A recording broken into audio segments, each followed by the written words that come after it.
बिस्मिल्लाहिर्रहमानिर्रहीम। अस्सलातु वस्सलामु अलैका या सय्यदी या रसूलल्लाह व अला आलिका व अस्हाबिका या हबीबल्लाह।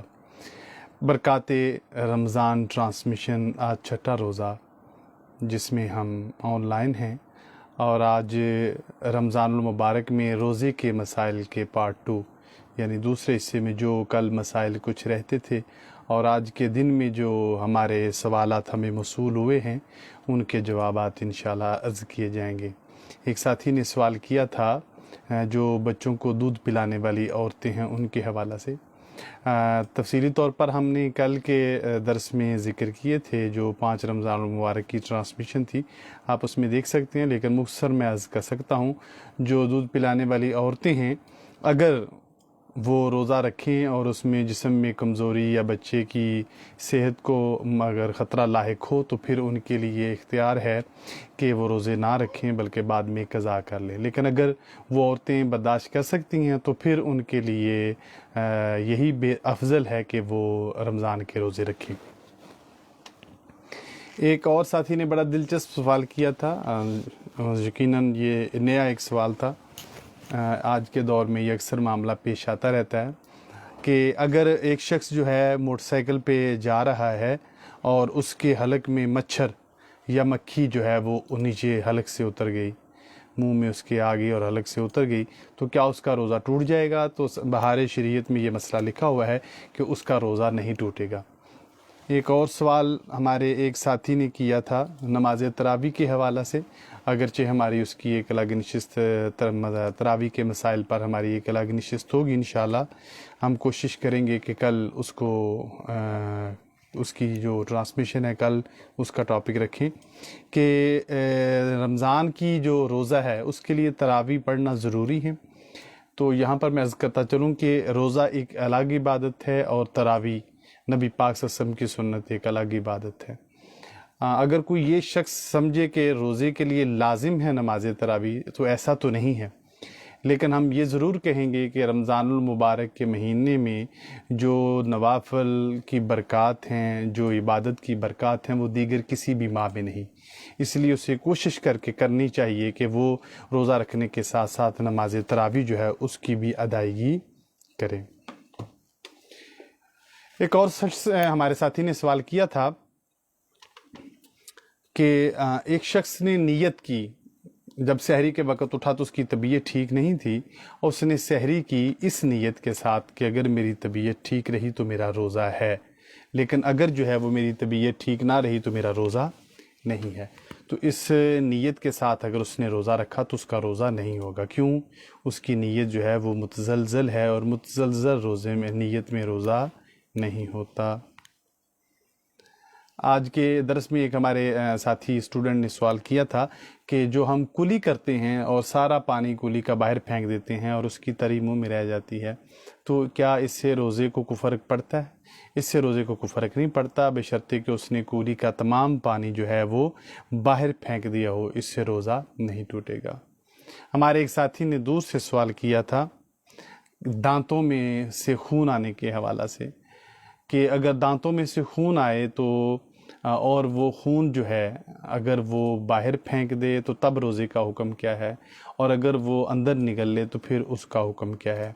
तो साहिब बहार शरीयत ने इसमें बड़ी तफसील के साथ लिखा, अगर किसी शख्स के हलक में खून आता है और दांतों से खून निकलता है और वो थूक के साथ लुआब के साथ मिल जाता है, कम हो ज़्यादा हो या बराबर हो लुआब के, अगर उसका जायका हलक में महसूस नहीं होता तो उससे रोज़ा नहीं टूटेगा।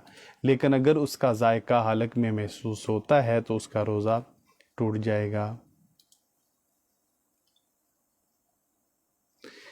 एक शख्स ने गढ़मोड़ से हमें सवाल किया था कि मैं कुली कर रहा था और कुली करते हुए मेरा जो कुली का पानी था उसमें से कुछ पानी हलक से नीचे उतर गया, तो क्या मेरा रोज़ा टूट गया है? तो उसके जवाब में हम अर्ज़ कर रहे हैं कि अगर उसे अपना रोज़ा याद था कि मेरा रोज़ा है और फिर बिला इरादा, उसका इरादा नहीं था लेकिन बिला इरादा अचानक उसके हलक से कुली के दौरान पानी उतर गया तो उसका रोज़ा टूट जाएगा। ہمارے ایک اور ساتھی نے ہمیں سوال کیا تھا کہ میرا سفر جو ہے وہ 150 کلومیٹر ون سائیڈڈ ہے.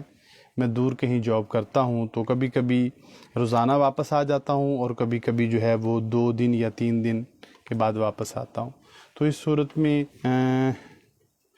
جو قصر نماز ہے اس کے حوالہ سے انہوں نے سوال کیا تھا.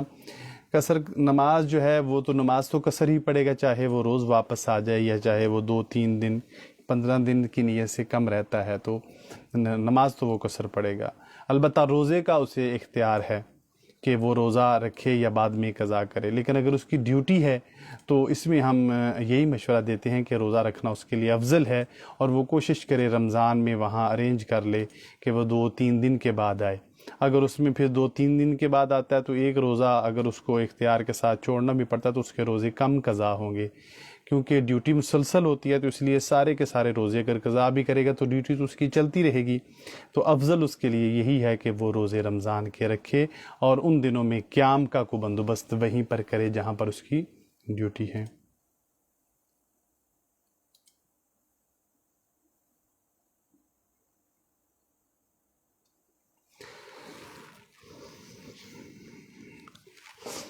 ہمارے ایک ساتھی نے اور سوال کیا ہے حاملہ خواتین کے دودھ پلانے کے حوالے سے، تو اس کے حوالے سے ہم جو ہے وہ کل ذکر کر چکے ہیں، تفصیل سے ہمارے کل کے درس میں ذکر ہے. ایک ساتھی نے سوال کیا تھا کہ جو قیدی ہے اس کے روزے کا کیا حکم ہے.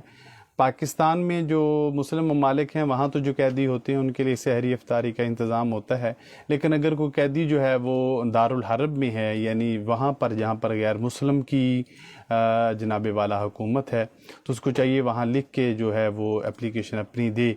اگر تو وہ سحری افطاری کا اہتمام کرتے ہیں تو ٹھیک ہے، اگر وہ نہیں کرتے تو اس پر روزے قضا ہوں گے، کیونکہ اس وقت وہ ایک تو دارالحرب ہے اور دوسرا یہ ہے کہ وہ دوسروں کی قید میں ہے تو وہاں پر جو معاملات ہیں وہ اور طرح کے ہوتے ہیں.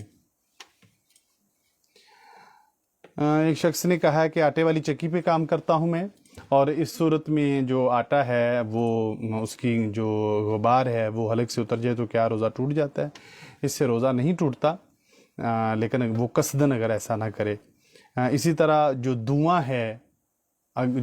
ہے اس حوالے سے بھی یہ ہے کہ اگر دھواں بلا ارادہ یا دور سے جو ہے وہ حلق سے اترتا ہے تو اس سے تو روزہ نہیں ٹوٹتا، لیکن اگر قصدن کسی نے اگر بتی کا یا حکے سے یا سگریٹ سے اس کا دھواں جو ہے وہ اندر جائے گا تو اس سے جناب والا اس کا روزہ ٹوٹ جائے گا.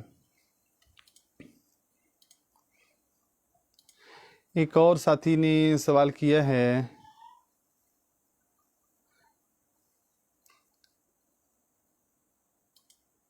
کہ بھاپ لینے سے یا جو زکام کی صورت میں مشین لگا کے دوائی لی جاتی ہے اس سے روزہ ٹوٹ جاتا ہے؟ اس سے بھی روزہ ٹوٹ جاتا ہے. کوشش کرنی چاہیے کہ ایسے اوقات میں یہ کام کرنا چاہیے جو افطاری سے پہلے یا افطاری کے بعد کا ہو، لیکن اگر اس نے اس صورت میں کیا تو اس کا روزہ جو ہے وہ ٹوٹ جائے گا. آپ کے سوالات جو ہیں ہم تک پہنچ رہے ہیں، دور و نزدیک سے ہمارے جو سامعین ہمیں سوالات بھیج رہے ہیں واٹس ایپ کے ذریعے جو نمبر اوپر ہم نے دیا ہے، اور جو آپ اپنے کمنٹس میں ہمیں سوالات ذکر کرتے ہیں وہ سوالات ہم لے رہے ہیں. ہماری درخواست ہے کہ جو بھی ساتھی اپنا سوال کرنا چاہتا ہے وہ اس وقت کمنٹس میں ہمیں اپنا سوال جو ہے وہ پیش کر سکتا ہے، انشاءاللہ کوشش کی جائے گی. اور ہماری یہ بھی درخواست ہے کہ برکات جو مبارک کا پروگرام ہے اس میں ہر ٹاپک الگ ہوتا ہے اور ٹاپک کے ریلیٹڈ ہی سوال کیے جائیں. اگر آپ کا کوئی سوال ہوگا تو ہم کوشش کریں گے کہ جس دن اس کا ٹاپک ہوگا اسی میں اس سوال کا جواب کو ذکر کریں. اس دعا کے ساتھ کہ رب العالمین ملک پاکستان کو سلامتی، امن قائم سلامتی عطا فرمائے، اور ملک پاکستان میں اس وقت جو کشیدگی چل رہی ہے اس میں رب العالمین امن و سلامتی عطا فرمائے، شہداء کے رب العالمین درجات بلند فرمائے اور لواحقین کو صبر جمیل عطا فرمائے.